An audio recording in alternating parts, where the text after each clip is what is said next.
Комисијата за заразни болести за прв пат предлага мерки со кои се забранува групирање во домашни услови. Со нив никој не би смел дома да прими повеќе од 4 гости, објави министерот за здравство Венко Филипче. Објасни дека анализата покажала дека домашните собиранки го зголемиле бројот на заразени, а не смее да се дозволи од кафулињата и кафаните луѓето да се префрлат на семејни слави и прослави. Се бара и забрана за групирање на јавен простор по 22 часот, а секој што ќе излезе надвор ќе треба задолжително да носи маска, освен ако не спортува или ако не се вози во возило со семејството. Само децата до 6 години не мора да носат маски на отворено. Останува носењето на маски во затворени простории и јавен превоз. Ваквите мерки комисијата ќе ги достави до владата, а најголем предизвик ќе биде контролирањето на групирањето по дома. Свесни сме дека апсолутно еден сериозен дел од тоа како ќе се спроведе ова мерка отпаѓа на самите граѓани. Да се свесни зошто ова го препорачуваме. Всушност целиот овој изменат период на такви настани имаше трансмисија на вирусот.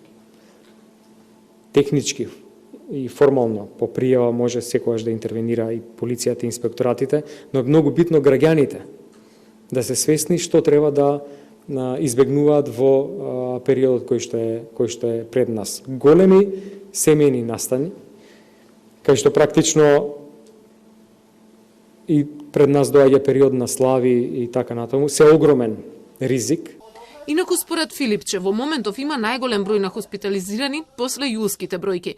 Дел од капацитетите во болниците низ градовите се пополнети, па така од Куманово болните се препраќаат во Скопје, а од Битола во Прилеп. Во Струмица 46 се во болница и се спрема ново крило. До сега во Кочани не се лекуваа болни, а сега веќе се спремни 60 кревети. Се подготвува и болницата и во Кавадарци и Тетово. Како ќе се развива состојбата кај нас, во која насока ќе се движиме, колку брзо ќе го стабилизираме и овој удар, зависи само од една работа, а тоа е однесувањето на граѓаните и почитувањето на сите мерки и препораки кои се на сила. Сакам да порачам дека здравствениот систем е подготвен да се бори и ќе се бори со вирусот. Имаме план за реорганизација на болнички капацитети и кадар за да одговориме на предизвикот по системот на ротација, нешто што веќе подолго време функционира, но ни треба и сериозна поддршка од граѓаните. Инаку министерот вели дека засега не се планира воведување на полициски час, но дека ако драстично се зголемат бројките, постои можност за воведување на поригорозни мерки. Не се исклучува можноста за да се ограничи движење на граѓаните или скратување и рестрикции во движењето, особено во некои региони или општини, доколку има голем број заболени. Не е исклучена дури и целосна контрола на тој дел од државата, но засега не се предвидени такви мерки.